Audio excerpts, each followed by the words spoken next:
Once upon a time, there were two old carpenters who had been apprentices in the same workshop. Since they were young, they were very skilled craftsmen and were loved and trusted by the villagers. Their remarkable woodworking talents became known throughout the kingdom. When the king learned of them, he was thrilled and invited them to build a flower house in the palace garden. As expected, the two carpenters exceeded all expectations.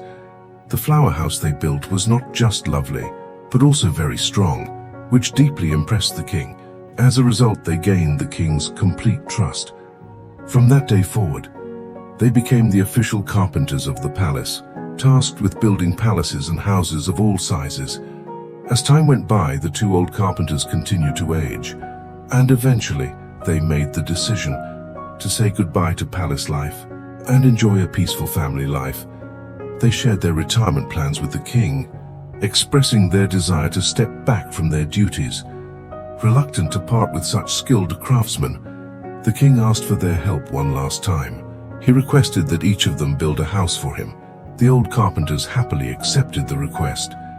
As the projects moved forward, it became clear that the first carpenter had lost his passion for the work. His dedication seemed to have waned, and he wasn't as careful as he used to be. He chose lower quality materials without much thought, rushing through the project with little care. On the other hand, the second elderly carpenter saw this as his ultimate masterpiece. He carefully handpicked the finest materials and crafted the house with flawless precision, upholding his consistent high standards. Once the houses were finished, the two old carpenters came to bid farewell to the king. The old king smiled and handed them two exquisite little boxes, saying, "This is the reward for your hard work." Upon opening them, they found finely crafted keys inside. "These are the keys to the houses you have built," he said.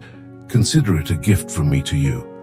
The first old carpenter was shocked and left dumbfounded, overwhelmed with shame. If only he had known he was building a house for himself, he wouldn't have been so careless.